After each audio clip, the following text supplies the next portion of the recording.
നമസ്കാരം.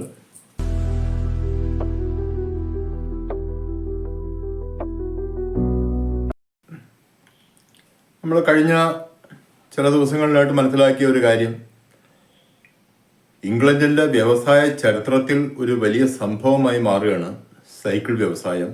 അതിന് നേതൃത്വം കൊടുക്കുന്നത് റാലി എന്നുള്ള കമ്പനി. അതിനോട് മത്സരിച്ച പല കമ്പനികളെയും അത് ഏറ്റെടുത്തു.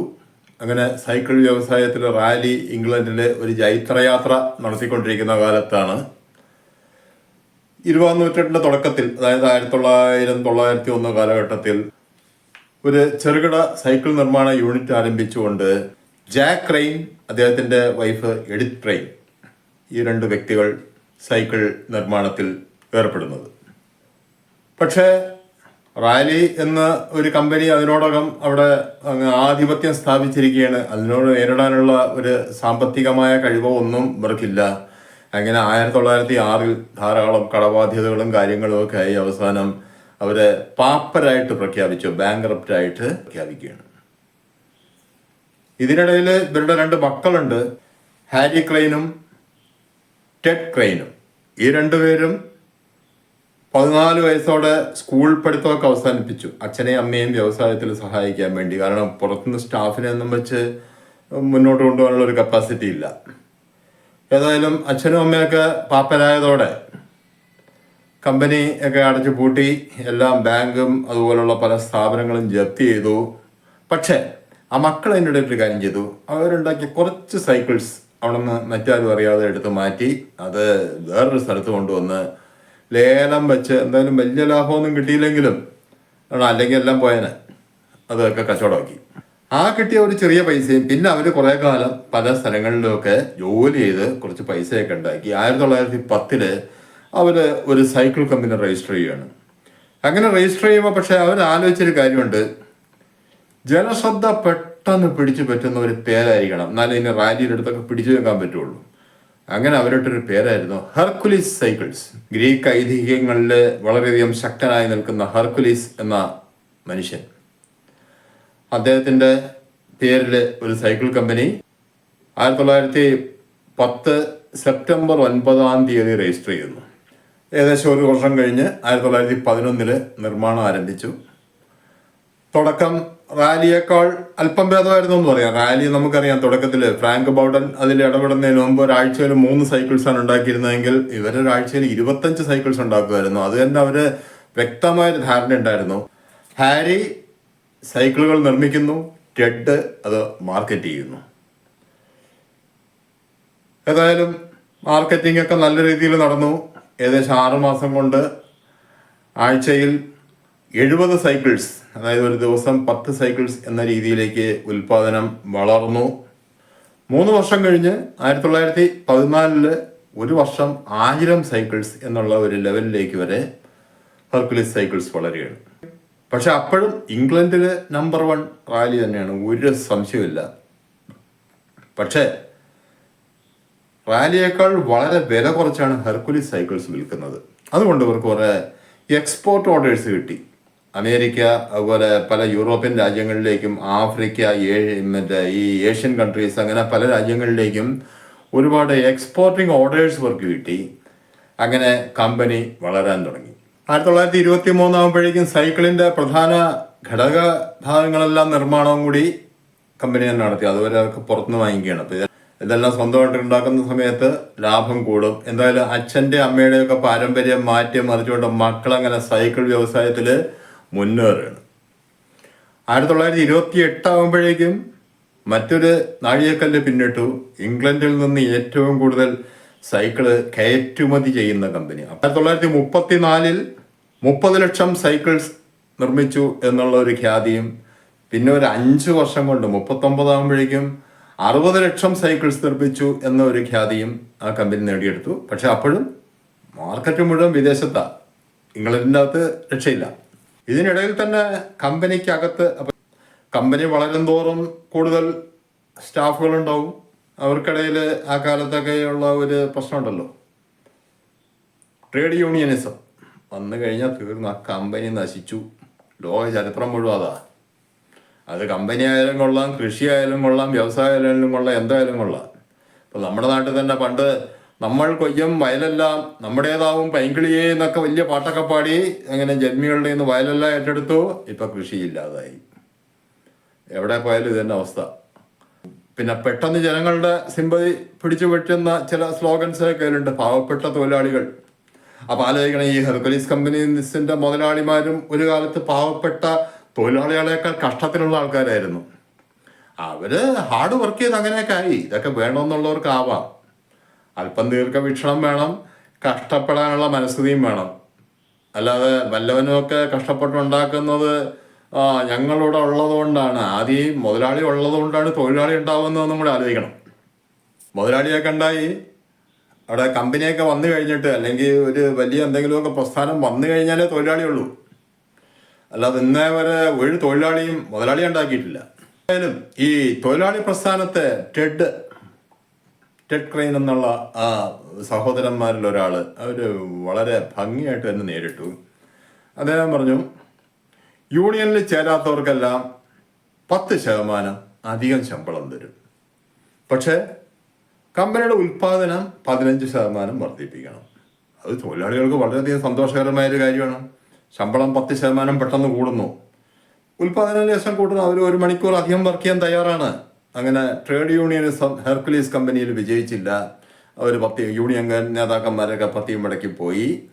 ഹെർക്കുലീസ് കമ്പനി ആഗോള നിലവാരത്തിൽ 1ാം നമ്പർ സൈക്കിൾ കമ്പനിയായിട്ട് വളർന്നു.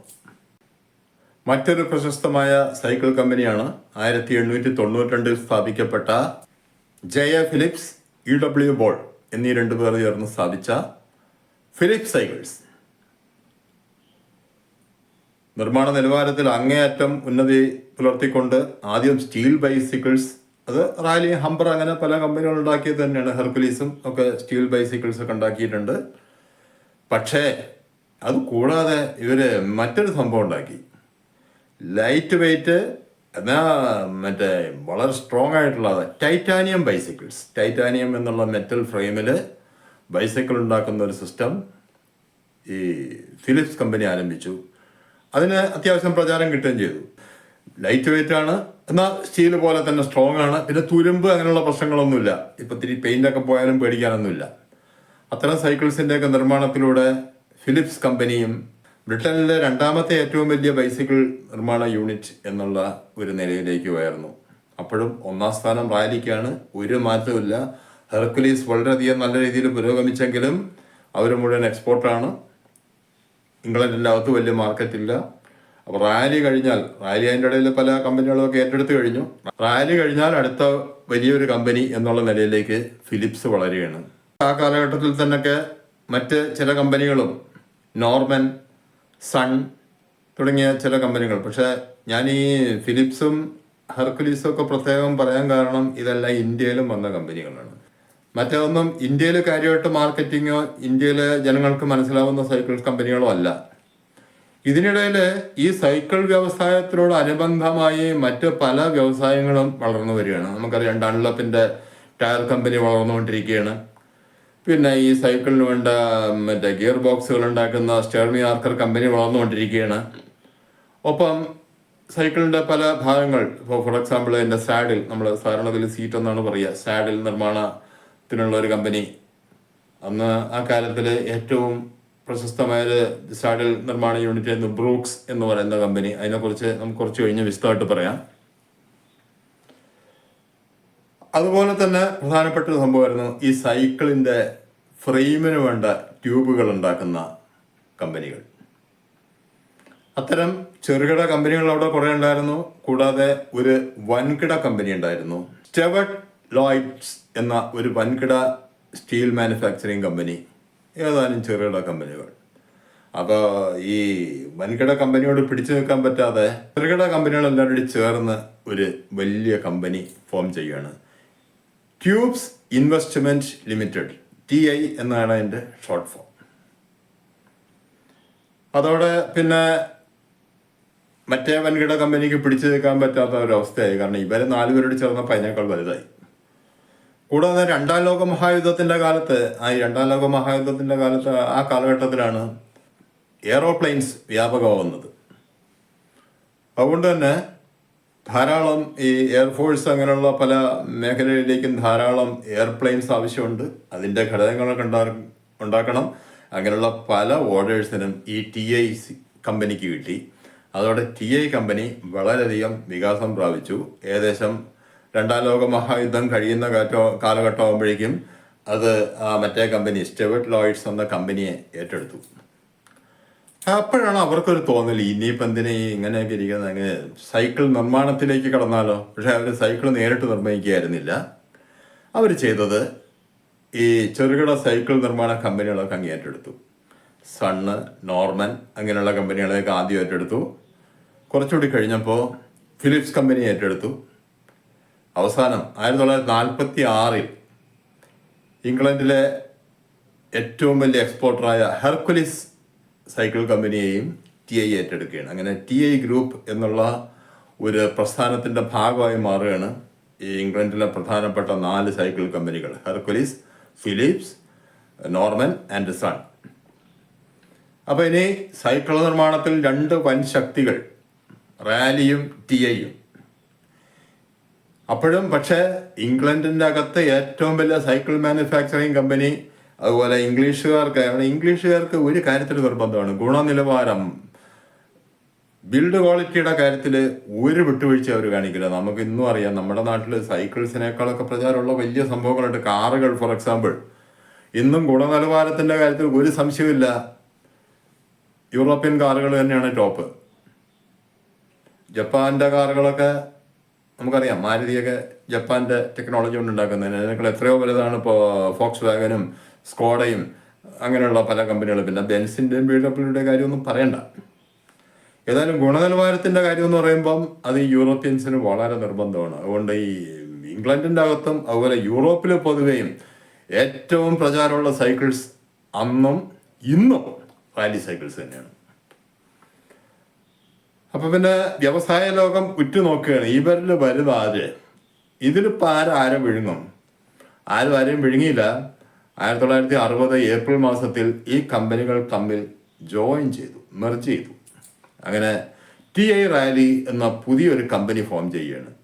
അതോടെ പിന്നെ സൈക്കിൾ വ്യവസായ രംഗത്ത് അത് ഇംഗ്ലണ്ടിൻ്റെ മോണോപോളിയായി മാറി. ഇനി അവരെ എതിരിടാൻ ആരുമില്ല. 2 വലിയ എതിരാളികൾ ജോയിൻ ചെയ്ത് ഒരു പ്രസ്ഥാനമായി മാറുന്നു.